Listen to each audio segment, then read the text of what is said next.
Sir రంగంలోకి doctor Sunitha supreme కన్నా ఏముంటుంది అసలు ఏంటి వివేక హత్యకి సంబంధించి ఎటువైపు వెళ్తుంది దానికి ఎండ్ కార్డ్ ఏంటి సరే ఎండ్ కార్డ్ పడిందని సుప్రీంకోర్టులో సిబిఐ స్వయంగా చెప్పింది దేశంలో అత్యున్నత దర్యాప్తు సంస్థ అత్యున్నత న్యాయస్థానానికి తన అభిప్రాయం చెప్పింది.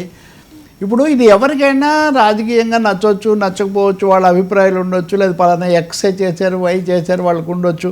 ఇప్పుడు జగన్ మీద అవినాష్ రెడ్డి మీద తీవ్రమైన ఆరోపణలు వీళ్ళు చేశారు, అవన్నీ కూడా సుప్రీంకోర్టు దాకా వెళ్ళే కదా. భారతదేశంలో ఉన్న న్యాయ వ్యవస్థ దర్యాప్తు వ్యవస్థ వేయినప్పుడు కావాలంటే ఇంకా పోట్లాడాలి, లేదా రాష్ట్రపతి దగ్గరికి వెళ్ళొచ్చు, ఏదైనా చేయొచ్చు. కానీ ఇంకా ఆరోపణలు ఇప్పుడు అరెస్ట్ చేయాలి, ఇప్పుడు అవినాష్ రెడ్డికి బెయిల్ రద్దు చేయాలన్నది ఆమె కేసు.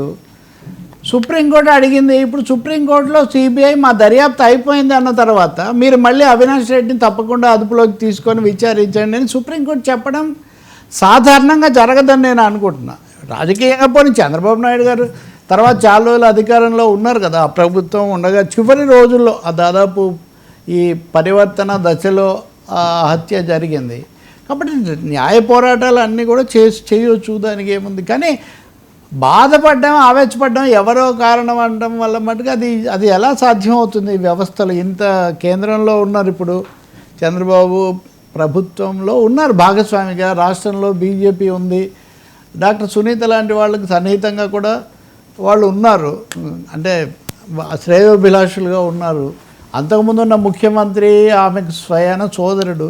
కాబట్టి వాళ్ళ కుటుంబంలోనో లేకపోతే ఇంకోటో రాజకీయంగానో జరగాల్సిన వాటిని సమాజమో లేకపోతే ఇంకెవరో చేయగలిగింది ఏముంటుందని ఆమె ఆవేదన అర్థం చేసుకోవచ్చు. కానీ ఇంకోటి ఏమో విచారణ దర్యాప్తులు అన్నప్పుడు సిబిఐ వాళ్ళైనా లేకపోతే ఇంకొక సిఐడీలైనా వాళ్ళ కోణాల్లో వాళ్ళు చేస్తారు. ఇప్పుడు సుప్రీంకోర్టు 19వ తారీఖు ఏదో వాయిదా వేసింది. సుప్రీంకోర్టు ఏం చెప్తుంది, తర్వాత ఈ కేసు ఎలా జరుగుతుంది అని చూడాలి తప్పితే ఇందులో ఎవరైనా మీడియాలో ఎన్నిసార్లు ఈ అంశాన్ని మళ్ళీ తిరగదున్నా. ఇప్పుడు చంద్రబాబు నాయుడు కూడా నిన్న కూడా మాట్లాడుతున్నారు. ఆయన ఆ రోజు నేను కూడా మోసపోయాను, నారాసుర రక్త చరిత్ర అన్నది ఇవన్నీ నిజమే. ఇవన్నీ జరిగి ఇంకో ప్రభుత్వం వచ్చి మళ్ళీ ఈ ప్రభుత్వం వచ్చిన తర్వాత కూడా ఇప్పుడు పాత విషయాలు వెనక్కి అయితే వెళ్ళదు కదా. ఇప్పుడు ఎలా ఈ దర్యాప్తును ముందుకు తీసుకోవాలి అన్నది పోనీ అధికారంలో ఉన్నారు కాబట్టి పోలీసు వ్యవస్థ కూడా అందుబాటులో ఉంది కాబట్టి ఈ కేసులో ఆయన ప్రత్యక్షంగా రాష్ట్ర ప్రభుత్వం జోక్యం చేసుకోజాలదు, సిబిఐ ద్వారానే చేయాలి. కానీ సాక్ష్యాధారాలు ఏమున్నా కానీ సమర్పించను వచ్చు. కాబట్టి న్యాయపరంగా దర్యాప్తు పరంగా జరగాల్సిన కృషిని రాజకీయంగానో మీడియా పరంగానో సంచలనాల కోసం అటు వాడుకోవటం వల్ల ఎవరికీ పెద్ద ప్రయోజనం కలుగుతుందని నేను అనుకోవట్లేదు. సుప్రీంకోర్టు మన సిబిఐని 3 ప్రశ్నలు వేసింది. ఒకటి, కేసు దర్యాప్తు ముగిసిందా, రెండవది దర్యాప్తు కొనసాగిస్తూ విచారణ చేసే అవకాశం కూడా ఉందా, మీ అభిప్రాయం ఏంటి అని 3 ప్రశ్నలు వేసింది. వాళ్ళు 3టికి జవాబు చెప్పారు. సో ఓపికగా నిరీక్షించడం తప్ప సుప్రీంకోర్టు ఏం చెప్తుందని సుప్రీంకోర్టు చెప్పిన తర్వాత సంతృప్తి చెందకపోతే అప్పుడు తప్పకుండా ప్రజాస్వామికంగా ఆమె రాజకీయంగానూ చేయొచ్చు, న్యాయపరమైన పోరాటం కూడా ఆమె చేయొచ్చు. ఇంకా వేరే మార్గం ఉంటుందని నేను అనుకోవట్లేదు. దీని మీద ఉద్వేగము బాధ అవన్నీ వేరు. కానీ నిబంధనలు ఇప్పుడు ఉదాహరణగా అవినాష్ రెడ్డి ఆయన అరెస్ట్ చేసినప్పుడు లేదా అప్పుడున్న పరిస్థితులు మళ్ళీ ఆయన విడుదల చేయటం ఇవన్నీ అన్నీ బహిరంగంగా జరిగినవే కదా. Everything is happening. ఇది పోలీసులు కేసుల వరకు ఆ రాత్రి ఏం జరిగింది, ఆ రాత్రి ఎవరి పాత్ర ఏంటి?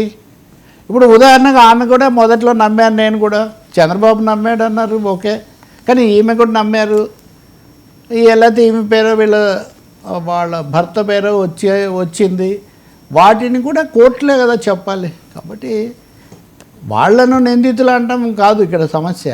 వస్తాయి కదా కేసులు అన్న తర్వాత కడపలో అయినా లేకపోతే ఇంకో చోట అయినా హత్య కేసులు, కుటుంబాలు, వీటన్నిటి మధ్యలో ఇదేదో కుటుంబ వ్యవహారంగా ఉండదు. ఒకసారి అంటూ సుప్రీంకోర్టు అదే నేను మళ్ళీ చెప్తుంది.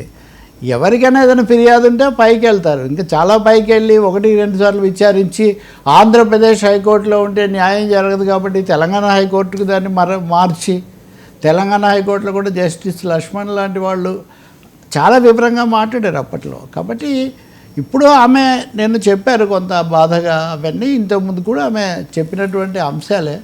కాబట్టి కొత్తగా దీంట్లో ఏదో నాటకీయ పరిణామాలు వచ్చే అవకాశం నాకు కనిపించట్లేదు. బహుశా సిబిఐ ఈ కేసు ఇంతటితో ముగుస్తుందని చెప్పేసింది కాబట్టి దీన్ని తదుపరి ఘట్టం ఏంటనేది ఆలోచించాలి తప్ప దాన్ని ఇంకా కృత్రిమంగా బహుశా సాగదీయడం ఎవరి వల్ల కాదు. అయితే గీత సుప్రీంకోర్టు వల్ల మాత్రమే అవ్వాలి.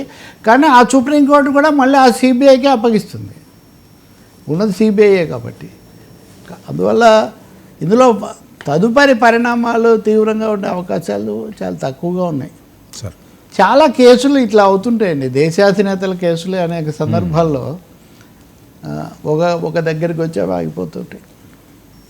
ఇంకా ఆమె నా ఉద్దేశంలో మీడియా మీద పెట్టే ఫోకస్ కంటే సాక్ష్యాధారాలు సేకరించడం మీద, సాక్షులను తీసుకురావడం ఇట్లాంటి ఇప్పుడు చాలామంది పేర్లు వినిపించట్లేదు. దస్తగిరి ఆయన చాలాసార్లు వచ్చేవాడు, హెడ్లైన్స్ గంటల తరబడి వాళ్ళందరూ కూడా ఈ పాత్రధారులు సూత్రధారులు అందరూ ఒకసారి అంతర్ధనం అయ్యారు. ఇప్పుడు ఎక్కువగా కూతురు కాబట్టి ఆమె ఒక్కరు మాట్లాడుతున్నారు మినహాయితే బీటెక్ రవి లాంటి వాళ్ళు స్థానికులు కాబట్టి వాళ్ళు మాట్లాడుతున్నారు. నేను చట్టపరమైన సాంకేతిక అంశాల మీద మాట్లాడే పెద్ద రాజకీయ అంశాల కంటే లెట్ వి వెయిట్, సుప్రీంకోర్టు ఆదేశాలు ఎలా ఉంటాయి, వాటి మీద సంతృప్తి చెందకపోతే లీగల్ ఆప్షన్స్ ఏముంటాయి, పొలిటికల్ ఆప్షన్స్ ఏముంటాయి, అది చూడాల్సి ఉంటుంది.